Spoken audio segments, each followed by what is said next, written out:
Hey, everybody. Know it's been a while. Hope all has been well with you. And as you know, my name is Chaz Patrick, and I am the host of the Patrick Connection, where I interview Hoosier veterans who have made it their transition here to the Hoosier State. And welcome to the show. That being said, I have a very special guest for you today. She is a good friend of mine and also prior service. I won't tell the branch, but I am going to introduce my friend, Dr. Cassandra Dodge. Cassie, how's it going? Doing all right. How about yourself? I am good. I am good. So I'm gonna go ahead and you can tell people about who you are and all that stuff, and then we'll go ahead and continue on the show. All right. Well, my name is Dr. Cassandra Dodge. I go by Cassie. I am a faculty member at Indiana State University School of Criminology and Criminology and Security Studies, rebranding, and specifically in the area of cyber criminology. And I was in the Air Force from 2006 to 2011. Okay. That being said, so what are some of the things we should know about you as far as fun facts? Let's see. Again, in addition to having my academic career, I am active in my community. I do community theater. I do different volunteer work. I'm also a big fan of the Indiana Fever. Go Fever. So I'm actually originally from Illinois, but through life, military service, and just general openness to things, I have been to every single state east of the Mississippi River at least once. 45 states in the United States total, and 23 countries around the world. So I'm definitely, a bit of a traveler. Wow. So that passport's pretty full then, right? I had to replace it recently, so sadly not as full as it used to be. Awesome. Well, welcome to the show. We're going to go ahead and get right into our questions. And so my first question is, so let's talk a little bit more about military service. So what did you do in the Air Force? So I was Air Force Security Forces. So if anybody is unfamiliar, of course, the joy of, as our family calls it, the multiple different dialects of alphabet soup. The Air Force AFSC, or job code, whatever you want to call it. I was a security forces journeyman, meaning that I was military police, airbase security, and aircraft security. And in my initial enlistment, I was stationed out of the UK and performed roles in the areas of law enforcement and airbase security. When I was in Okinawa, my second duty station, I worked for the Special Operations Group, and I did what was called flyaway security. So anytime an aircraft went to a location that was considered unsecure by the DoD, they had to take a security team with them for basically doing guard duty on that aircraft when it was not in use. And then when I was at home station, I did security management roles. So ensuring that individuals' security clearances were up to date and working through the paperwork with them to ensure that was getting renewed on, the either 5 or 10 year basis. Okay. So that was all within the security forces umbrella then? So the security management one isn't one that typically fell under the security forces umbrella, but it was a administrative role that needed to be taken care of, especially with the Special Operations Group. And so since we weren't performing physical security duties, when we were at home station, we got to deal with the administrative security duties. So it was attached to our office, which, funnily enough, was something that I excelled at. I'm definitely, when it comes to, chasing down, contacts, because this was pre-social media of, when you do your security clearance renewal, you need to verify certain addresses, who knew you at those times, so on and so forth. People were, we lose track of each other over the course of 5 or 10 years.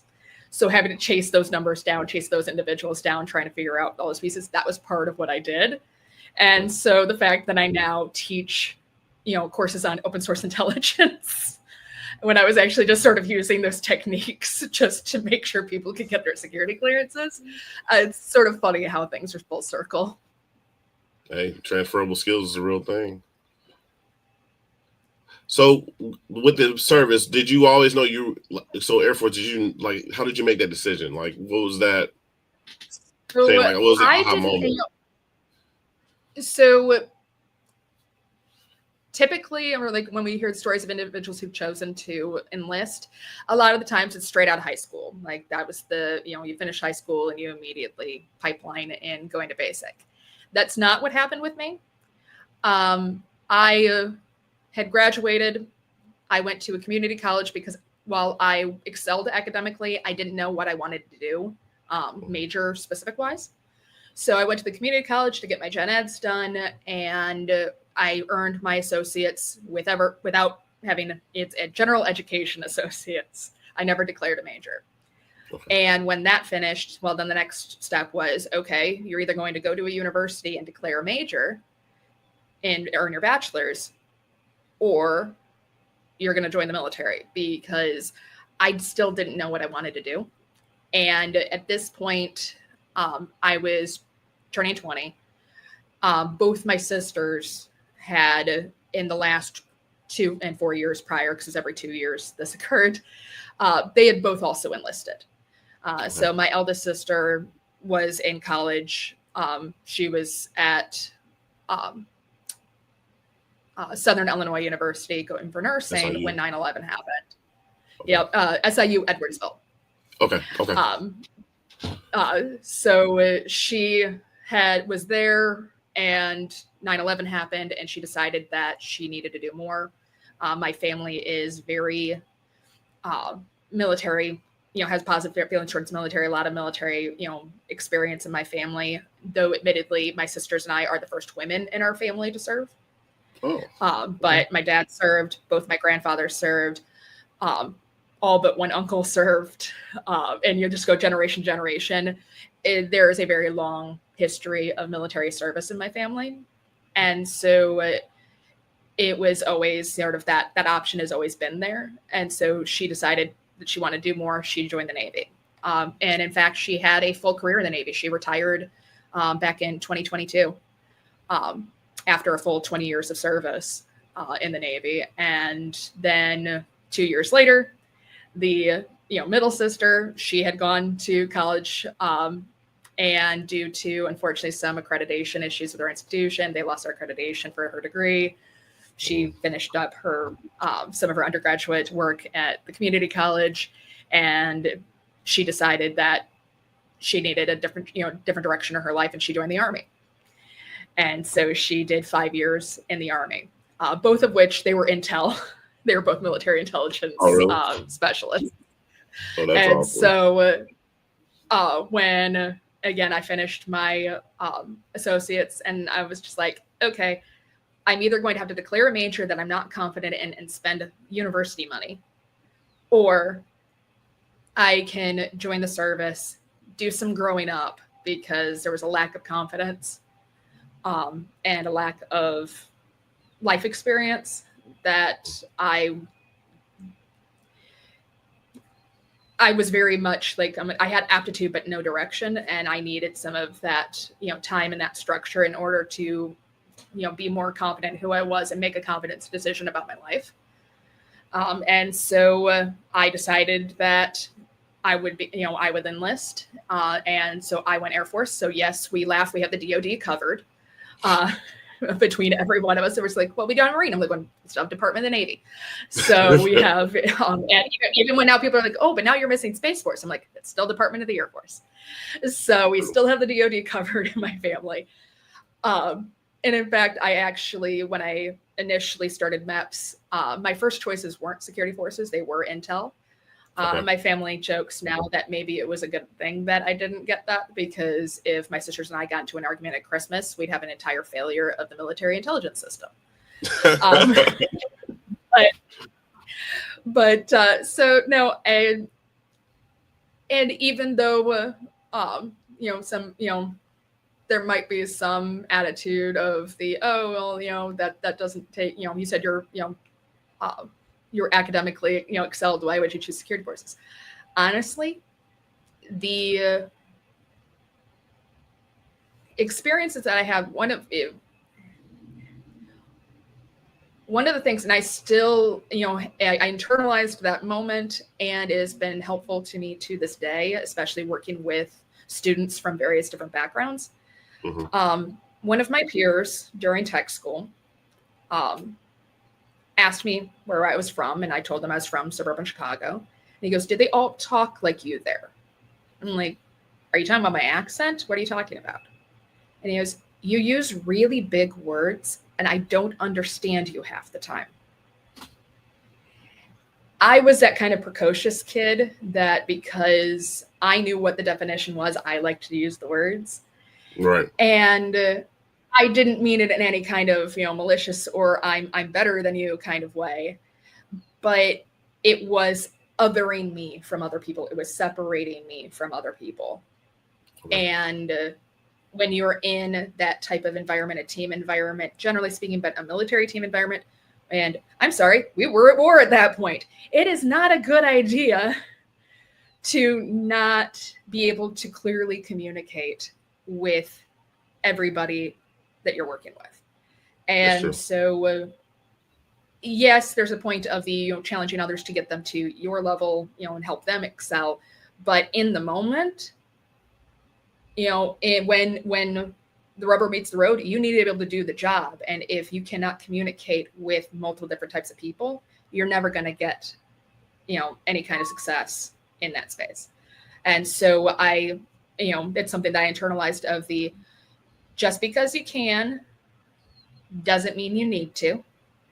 And there is a time and place in order to utilize your little Rolodex of, I'd say, enhanced skill sets. And there are times in which you just need to get the job done and work with other people. And so it's, I meet people, I've done much better about meeting people where they're at in a way that is not condescending, that it is just simply, this is how we can communicate this. I know we both understand this. And so that's something that, early in my military experience, that I was like, okay, I need to, realize that I am putting myself at a disadvantage, being too academic at times. But yeah, so I think that answered your question. It did. Oh, it did. And I was going to ask you, so with your experience, what's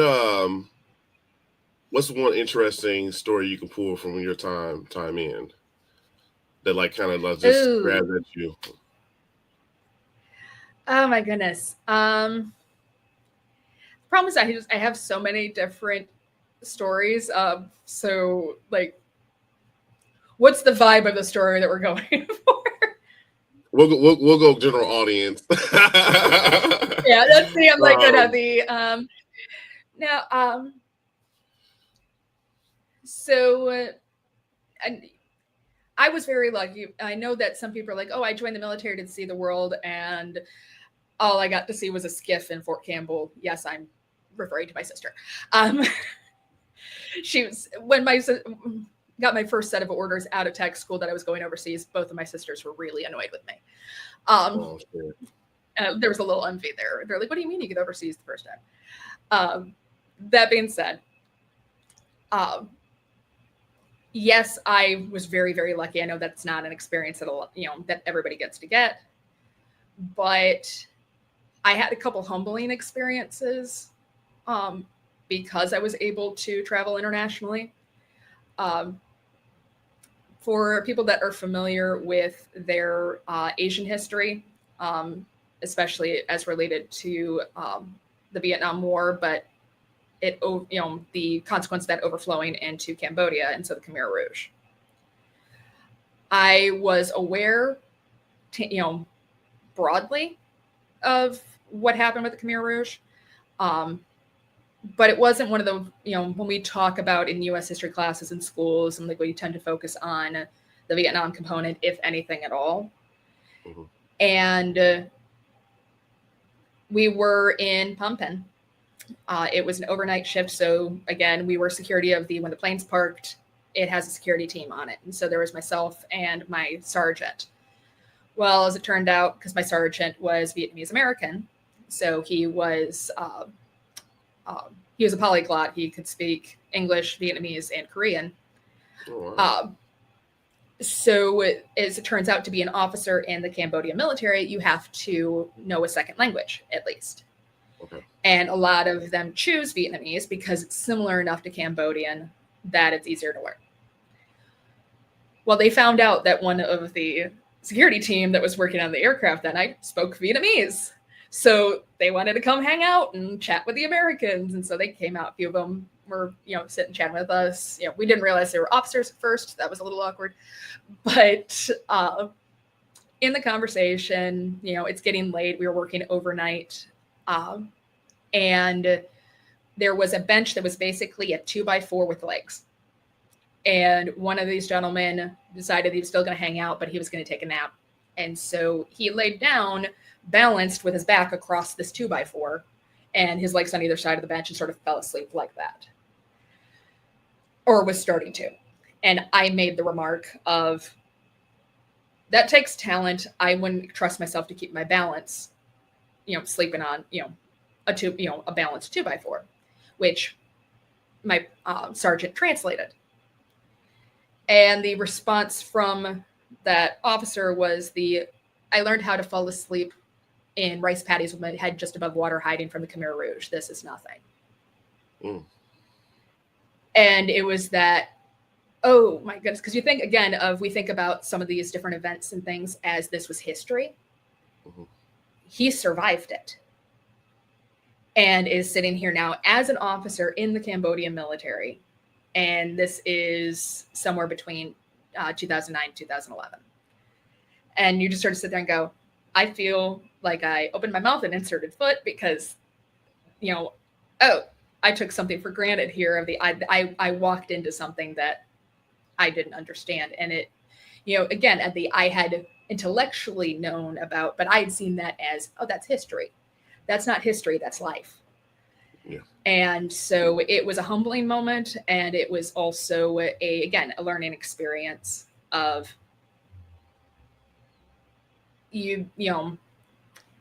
when you are in these spaces, in these locations that aren't your own, educate yourself to understand where people are coming from and what their reality was comparatively. Like we're again, and like not to be depressing, but it was just a oh my goodness kind of moment. And so it's like, okay, he didn't take offense, and like when of course there's the issue of translation, but it was the oh hope he wasn't offended. But and so there's things like that. There's also a couple I was in a plane that caught fire once. So I laugh about it because everybody was just sort of nonchalant about it. It was a C-130. Apparently there was an electrical fire in the cockpit. The crew in the cockpit, because there was security, so I'm down in the cargo area with our loadmaster and our maintenance guys and the rest of my team. And I was very much of the, you take a nap while you can, because those 12-hour shifts will come up on you. So I was on one of those jump seats with a blanket over the head, top of my head, like a ghost, trying to catch some Z's. And apparently the loadmaster was like, something smells like burnt. And so he goes over his headset and I'm like, guys, I'm smelling like something's burning. They're like, oh yeah, we forgot to tell you. Yeah, we had electrical fire up here. He goes, seriously? Oh wow. So he woke everybody up, like tapped me on the head and being like, me being grumpy, like what? And he was like, as soon as I pulled the thing off, I'm like, why does it smell like smoke? And he just smiled at me, handed me the mask thing to put over. Once we were all set up, they changed the HVAC system to pull the smoke out of the cockpit to us, which it was thick enough that we couldn't see. I could not see my own hand. And I'm like, how did they forget to tell us in the cockpit that something was happening? But flight crews. And so they just, they pulled it into the cockpit area or the cargo area, and they opened up a back door and let all the smoke out. And that was the end of it. So it's just like, yep. And the type of stories I have, a lot of them are sort of this would be something that would make a, normal person panic. And I just sit there and look and go, oh, this is inconvenient. So I think sometimes it's why I like talking to other veterans, because there are times when people look at me like horrified and I'm sitting there going, what? It's, or that something small of, people will panic about something. And I'm like, why are we panicking now? Fix the problem, then we panic. Yeah. And so it's, again, there's a whole slew of stories that go along those lines, and there's also like positive ones of my OIC was a small Puerto Rican man, like Chicago Puerto Rican man, who, funnily enough, we had actually met when he was still in ROTC and I was in high school. We didn't realize it until there was a conversation had, and we realized that we had actually vaguely met each other years before. But he, I did Airman Leadership School because I did finish as a E5, so I was a staff sergeant. But I had earned distinguished graduate and academic excellence, so I had graduated ALS with the top GPA. And he was so excited by this fact that he almost flipped a table at the event. He was a very excitable man. And it was just like, because I go up to do the thing and all you hear is this like thunk, and I will look over and he was jumping up and down, like rattling the table. And I'm just like, you're going to flip that over. I'm like, I really appreciate you're excited for me, but breathe. It's okay. So you meet again, and it was very nice because it's just like okay, like there were people that were really invested in my success as well. And so it was a community. I'm still friends with many folks that I served with, and so I wouldn't change it for the world. That's awesome. Well, you met so many great people and done so many great things in your time. What would you say, like, how did your military experience help you to who you are today? So I enlisted initially because, again, I needed direction and I needed some, I had some growing up to do. And it definitely, helped me do that.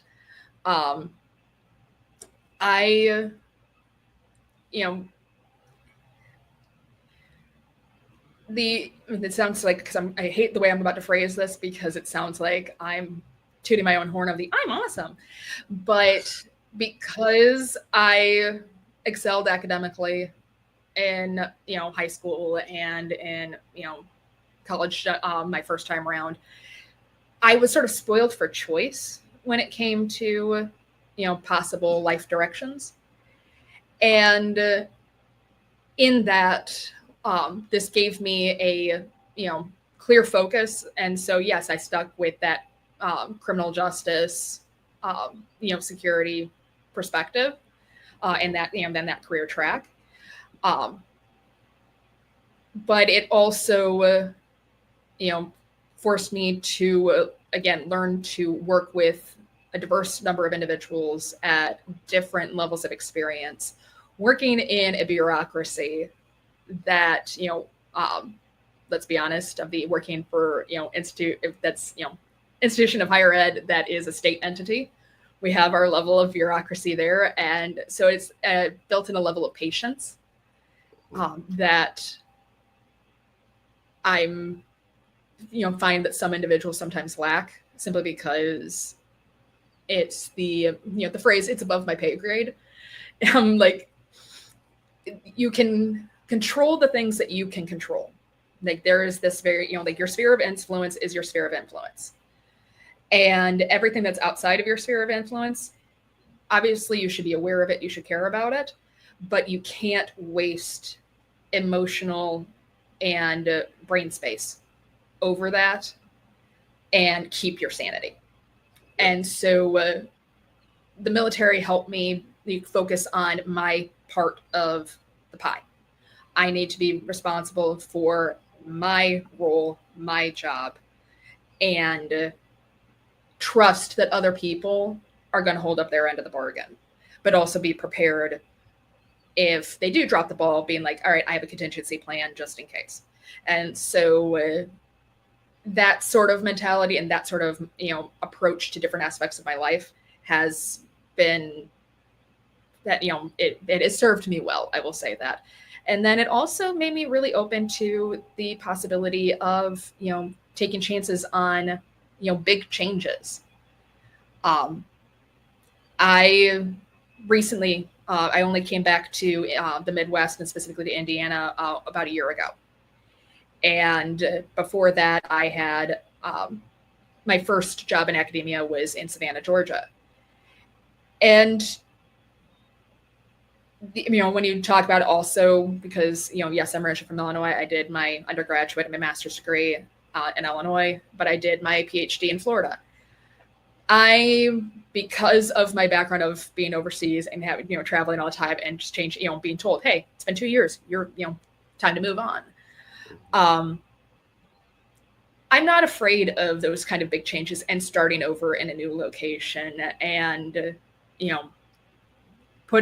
being able to find my place in a new location. And so that has definitely served me well. I know that some of my peers in academia sometimes struggle with that. So they may stay at a institution or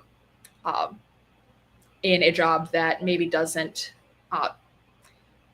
suit them best simply because, well, I can find, but then I'd have to, move, I'd have to do all this. I'm like, going to have to start over. And that's not something that scares me. I know that I was able to do that, starting basic, didn't know anybody, and, staying in Texas for 6 months. Now I'm in the UK. I'm like, going to do this. I'm like, and then deployment from there. I'm like, again, starting up new social group, networks, and then going to, Japan and doing the same thing and then coming back. And I've done it so many times in short periods of time that I know that that's not something that will hold me back as long as I'm willing to put the effort out. And so I think that that's been something that you wouldn't necessarily think of skills wise that I got taught. Like, it's not something I was taught in the schoolhouse, but it's a skill set that has served me well in the last, oh goodness, it's been kind of, I've been out for 14 years. Time flies. That blows my mind. It's been 14 years since I finished my enlistment. Awesome. So with, really reflecting on your life, especially since now you're in higher education, what would you say to somebody, getting out of the service today? So I'll focus the advice on the transition from military service to going back to school and getting that, getting the degree and going from there, simply because that is one, my own experience. I came back to school and I never left. But the things that served me well in that, one, get your paperwork in order as best as you can and try to get copies of that paperwork while you're still in. It is a lot easier to get that documentation while you're still in service. Getting it after the fact is a whole bureaucratic nightmare. So having a copy of your DD-214 readily available. One of the things that you may, I suggest is, my sister did this. She took a copy of her DD-214, redacted out her Social Security, and had a copy of it put on file at her local county clerk's office. That way, if something were to ever happen to her, that we knew that there was a copy there that was a valid copy that we could use. That we didn't have to dig through all our paper trying to figure out where the heck she put our DD-214. The other one is check to see what types of tuition assistance and different types of options that are available to you for institutes of higher ed. Every state has different things. I know that Indiana has some. Yep, I was like, And that one I actually wasn't familiar with, but I know that Texas had its own grant. Illinois had its Illinois Veterans Grant. So in addition to your federal benefits, because everybody knows about GI Bill, that you're at least the usual GI Bill, the post-9, but some people don't realize about those state benefits, and specifically to state institutions.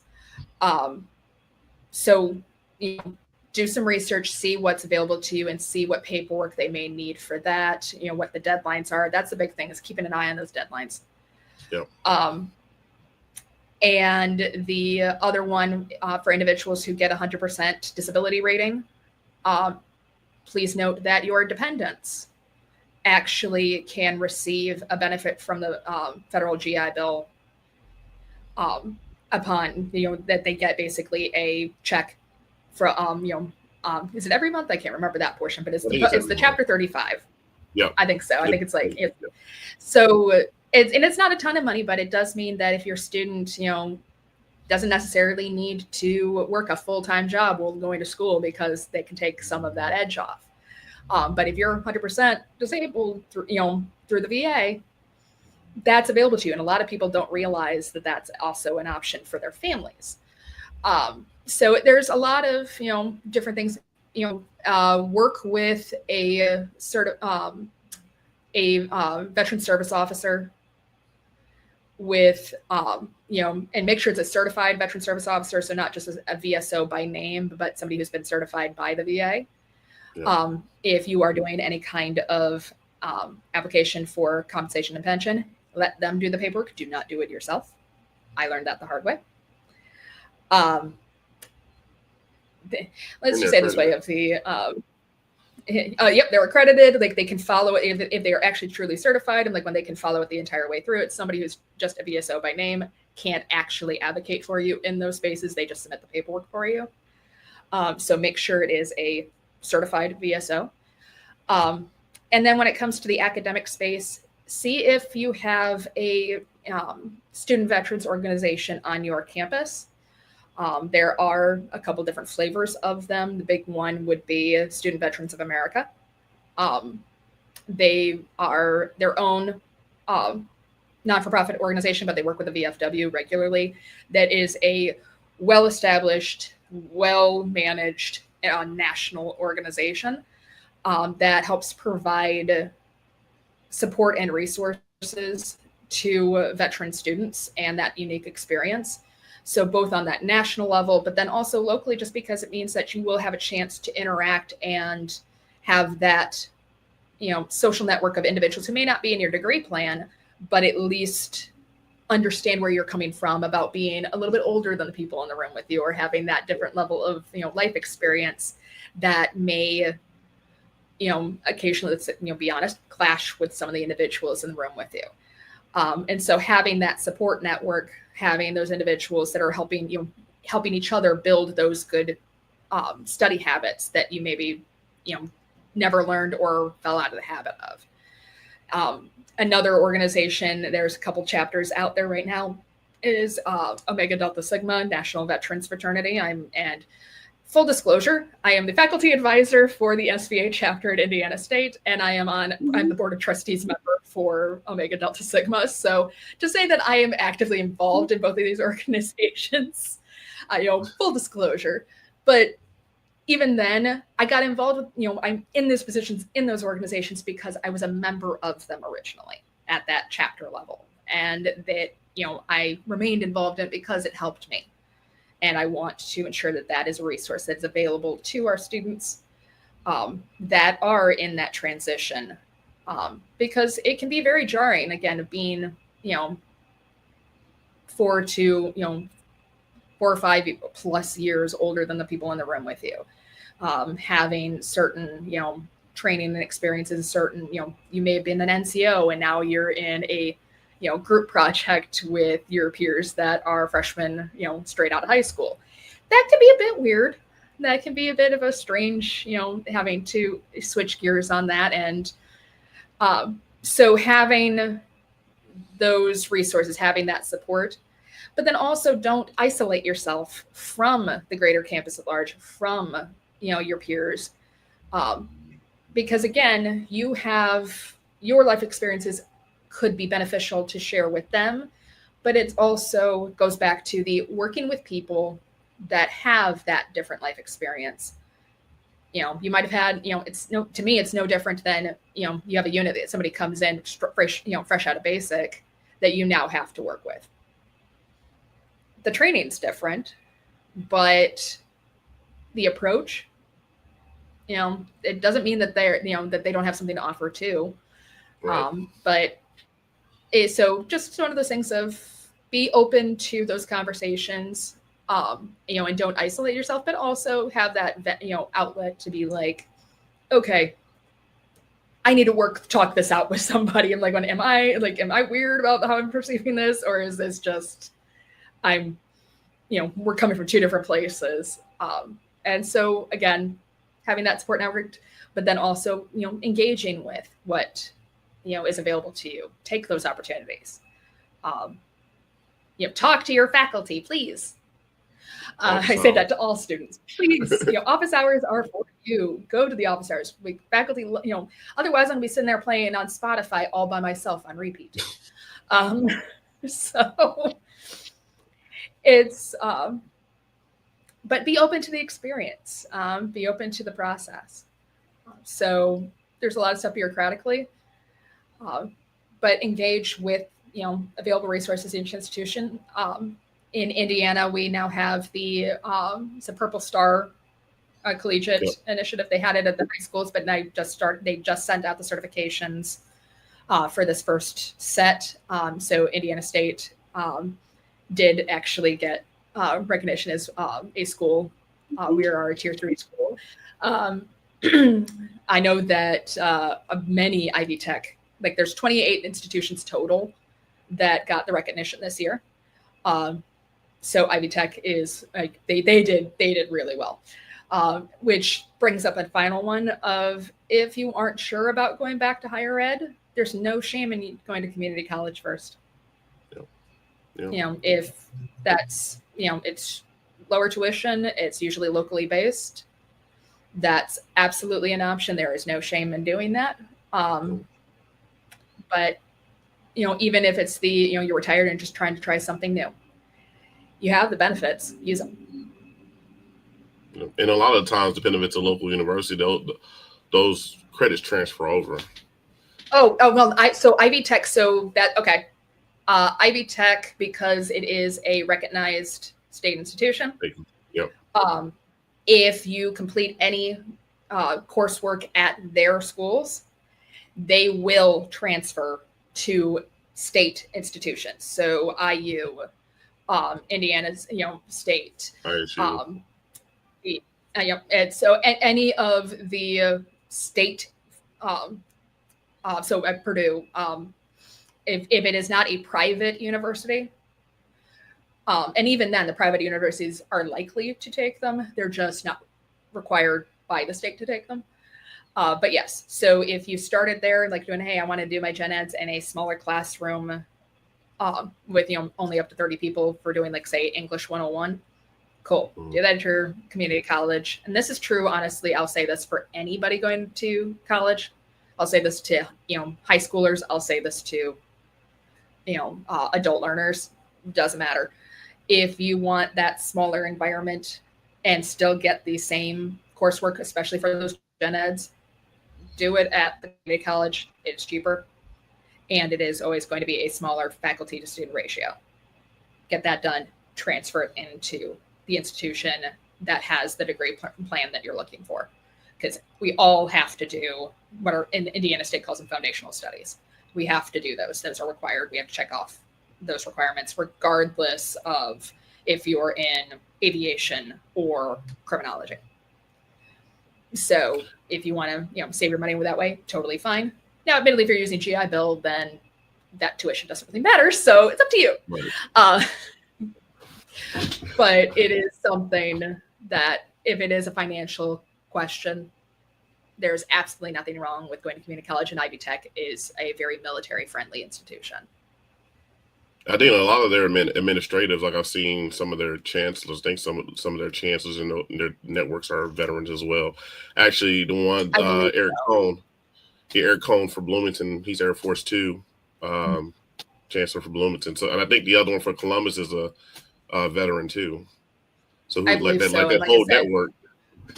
yeah. Well, and like I said, when you look at the Purple Star like recipients for this year, like in the 28 institutions, and then you look through and it's like Ivy Tech this location, Ivy Tech this location, Ivy Tech this location. Yeah. They, they walk the walk and they talk the talk, because that was not an easy. I was part of the committee of making sure that we were meeting our criteria when we did our application, and it was a very thorough, set, because there was like, I'd have to go back and look if there was like almost 30, I believe, different criteria that you had to meet to get a different ranking. And so the fact that as many Ivy Tech locations met each of those criteria as a 2-year institution, I was impressed. I'm like, don't I make no bounds about it. So yeah, if that's, if you are looking for, if you're in Indiana and want to look for an institution that is military friendly, do yourself a favor and go to the Indiana Commission of Higher Education and look for the Purple Star Collegiate list. They had a bunch of press releases recently. They have the full list. It won't be hard to find. Awesome. Well, thank you for sharing that. Do have a question for you, since we have similar beginnings from coming from the other side of the other state next door. I'm 10 miles from the border, so I'm like going, yep, I just went across the river. And I'm about 45, so why Indiana? Yeah. So I sort of alluded to earlier that I'm just been open to opportunities. So if life takes me in a direction, life takes me in a direction. So when I came back out of the service, I went back to Illinois, and went to school in Illinois, in part because of the Illinois Veterans Grant, and to ensure that I could get my full benefits. And so this is going to be sort of a long-winded answer. I finished my bachelor's degree in criminal justice with a minor in information systems. I wanted to work in computer investigations, digital forensics. And upon finishing the bachelor's, the last thing we had to do was an internship. And so it was my internship, and it became very apparent that they were not hiring individuals to be specifically in that field, even though it's a very specialized skill set. Individuals that were in digital forensics usually had to go through the entire process of being a beat officer, going through the academy, being a road officer for however many years, and then you hope you get selected for one of these roles. And considering the computer knowledge and everything else, I was like, that seems silly, because it seems like that's a it's such a specialized skill set that this seems like a bad use of resources. And I had done law enforcement for 5 years, and I'm proud of the work I did, but I also am well aware of the fact that I was not very good at making split-second decisions. Okay. And so being in that space, I don't think that would be beneficial to me or anybody else. And so it was not a job that I was interested in doing as a career. And so I chose to continue with my master's, which is actually where you and I met. And upon finishing my first semester of my master's program, one of my faculty looked at me and she goes, okay, so which PhD programs are you applying to? And I was just like, wait, what? And she goes, you have an aptitude for this. You have an aptitude for academic research and teaching. She's like, when I think that this is something that you would excel at. I sensed that back when we were in grad school together. Yep. And what I said was after first semester with policing with Kara. She's the one who said it to me. She also said out with the paper of the, so this is the basis of your thesis, right? So I was very much encouraged by the faculty at Illinois State to pursue a PhD and pursue a career in academia. And again, I've been academically inclined my whole life, so it made sense. And so when I finished my master's, or was finishing my master's, I started applying to schools.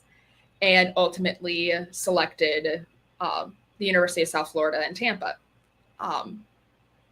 And that was because the program offered, they had cyber components. I ended up doing a graduate certificate in digital forensics at the same time. They allowed me to use those courses as my electives for my PhD so I could focus on the cyber component. So not only did I get the social science training, but I also actually got the hands-on training that I've been wanting to do. And I also, because it was between them and Michigan State, who also has a fantastic cyber program, but it actually came down to my access to VA facilities. That's why I chose Tampa. Because East Lansing, the closest clinic, was 45 minutes away, and the hospital was 3 hours away. Whereas the VA for Tampa was actually across the street from campus because it was a teaching hospital. They worked with USF Medical School. And so it was literally like just off property from the university was the hospital. And then the clinic was just on the, other side of town. I actually had to pass it to go to school every day because my apartment was on the other side of it. And so I had fantastic medical care while I was there. So it was the right choice. But that actually was my ultimate decision maker. It had nothing to do with school. It had everything to do with my ability to get VA health. And so did that. And then, so now to my own initial job search, I ended up in Savannah in part because they had a digital forensics program, and that's what I did for 3 years. But it was also, I finished, thinking about timing, I defended my dissertation and finished that PhD in 2021, which what was all happening at the time because we had our lovely freeze with COVID and we were still recovering from that, like that they had hiring freezes and everything else. It was not a good job year, for me and my peers. And the few jobs that did pop up, several of them were cybercrime specific, so that worked in my favor. And then the fact that I had the digital forensics component, not just again the human aspect, but also the physical skill sets, bumped me up there. And so I ended up again at Georgia Southern University's Savannah campus, and as a brand new faculty member took over their digital forensics program. So I, for 3 years, was the digital forensics lab coordinator. That being said, there were, I'm not trying to talk trash or anything else, but there was just some things that they were, there was an identity issue. There was an issue of they just consolidated like a few years before because Savannah used to be Armstrong State. And so there was that kind of disconnect. There was, push towards becoming an R1 institution, which is not something I enjoy research. I enjoy mentoring students more. And so in that push towards that R1, there was higher expectations for research and sort of, less emphasis on the teaching side of things. And that wasn't something that I was necessarily comfortable with. And so I put myself back out on the market, started applying to places. And in fact, 3 different Indiana institutions came up during that cycle. So I actually applied for a position at IU as well. And then Purdue, I was in the process of putting an application for one of theirs when I got the call saying, we'd like to interview you from Indiana State. And so it was just how the cookie crumbled of these were locations that had programs that were looking for cyber professionals, because that's what I had done. But it was also a little bit of coming back to the Midwest. I was born and raised in suburban Chicago. My family, I still have family in central Illinois. So it's a place that I'm comfortable. It's a, environment that I understand. Speaking of coming from disparate backgrounds, I understand how people think you're better. It's something, that the morals and values tend to align in a way that, makes sense to me. But also ultimately, it came down to the program itself. The Indiana State, the School of Criminology has some really cool student-focused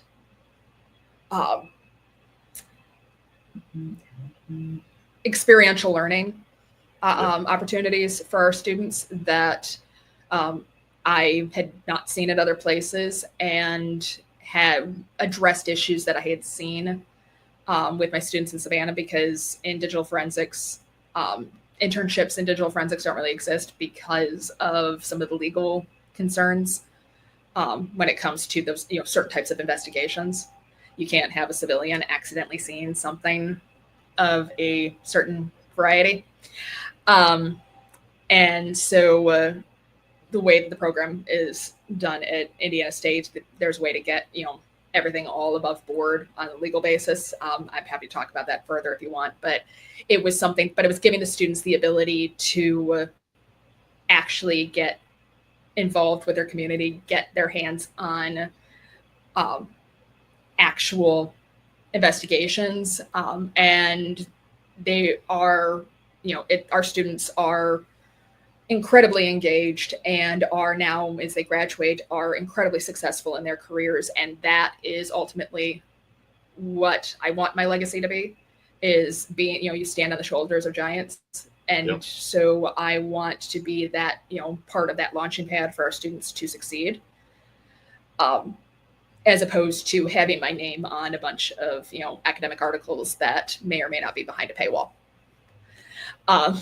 So that's where so it was an institution that aligned with my personal career goals, and it just sort of kismet that everything sort of fell in place. And so moved here about a year ago, and been happy as a clam. Well, all the great things you're doing, it's fantastic. What things do you want to close out with? So since I've semi already kind of did a shameless plug on this component already.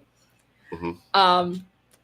The school, so I am particularly proud of the work that we're doing at the School of Criminology and Security Studies. We have 3 different degree tracks, and some of these degree tracks are very, they align very well with individuals in the military. So we have the criminology and criminal justice.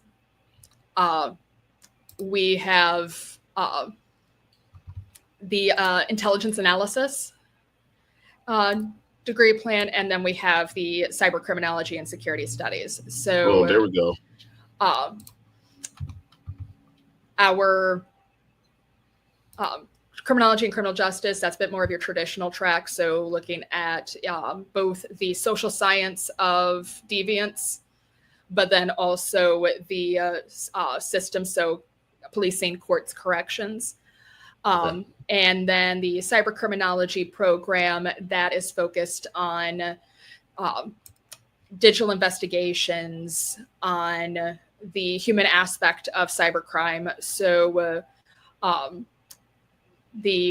is it that people act the way they do online? I teach courses on like social engineering or on open source intelligence techniques.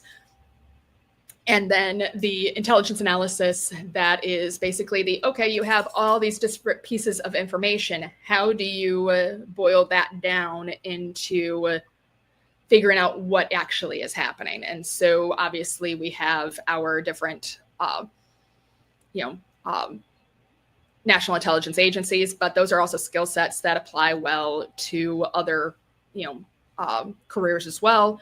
And then the experiential learning component. So what you have highlighted here is our academic lab. So the Robert E. Casey Criminology and Intelligence and Analysis Lab is the academic lab that the cybercrime program uses. And we have some fantastic up-to-date, hardware and software. So magnet forensics. We have actually their gaming computers we're building out. So we have brand new computers that we're going to be using starting this fall. Awesome. The Cyber Sycamore Club that you see out there, that's our ethical hacking competition team. So that's actually a student organization. And they have placed very well. In the last year, they're improving each and every year. They're doing fantastic. And it's a very active group. So a lot of students are involved with that one from both our school as well as the computer science side of things. But we also have our experiential labs. We have the opportunity for students to work on actual real world investigations. So we have the jail intelligence lab. Jail intelligence unit. So going through listening to jailhouse phone calls and the like, and trying, for open cases, trying to see if, people are talking about details of the case. And so we do that for the county. We have the high-tech crime unit that is actually funded through state legislation. And so that's the only paid internship in the investigative units. But the students that are selected for this, because these are all competitive, but they are sworn in by the Vigo County Prosecutor's Office as an investigator. So they have no arrestability, but they do have legal authority to do investigations. That's how we kind of got around the issue of certain content being a problem, because you can't legally view it unless you're a sworn investigator in the commission of their duties. They are, in fact, sworn. And so we are responsible for an 8-county area. And we process digital evidence, and so both making forensic copies, but as well as actually doing the analysis of those cases for an 8-county area within the state, based out of, it's literally in my building like this, and there's 10 students that work that each year, and then myself and Dr. Jason James are the faculty leaders. He's the director. I'm a senior leader in that program. So I'm also sworn in, have a badge, which is sort of funny because I ultimately got to do the job I wanted to do in the first place. And then we also have the cold case homicide unit. So we have about 5 students that get the opportunity to process a cold case for the county.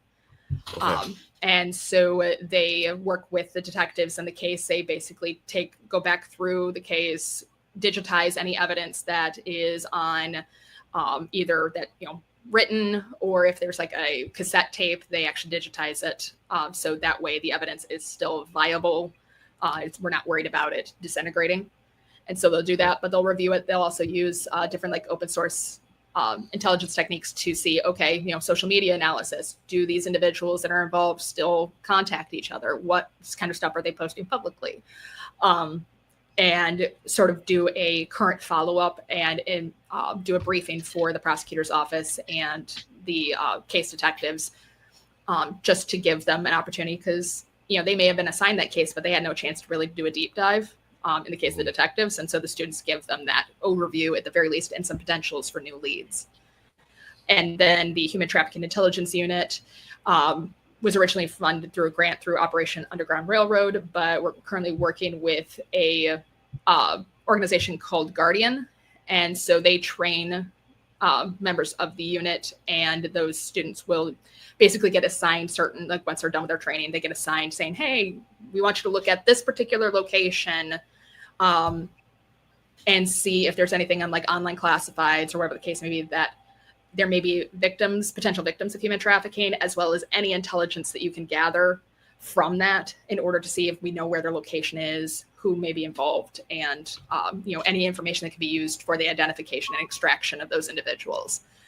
And so we just started working with Guardian. We had one student go through it just to make sure that this was the partnership we wanted to continue with. And she was able to identify 7 viable leads on potential cases of human trafficking this past year. And so we're likely going to be continuing with them this year and sending some more of our students through that training. Nice. So like I said, lots of hands-on ability, opportunities. Yeah, that is awesome. That is awesome. And forgive me, Chaz, I can't hear your audio. Am I still there? Testing. Can you hear me? I cannot hear you. All right. Can you hear me now? I've lost you. I'm sorry.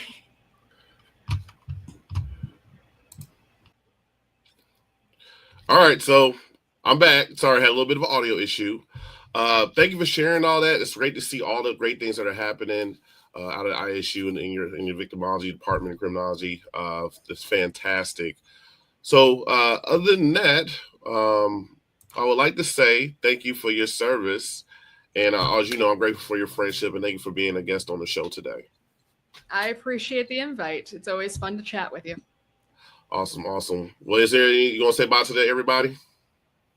Bye, everybody. No. Well, there you have it. Dr. Cassandra Dodge, I'll call her Cassie, great friend of mine. Another great Hoosier or veteran Hoosier that I have the great pleasure of connecting with and having a friendship with. And so connect with her on LinkedIn. She's on there. She's very active. And tune in for the next episode of the Patrick Connection. Thank you for your time and take care.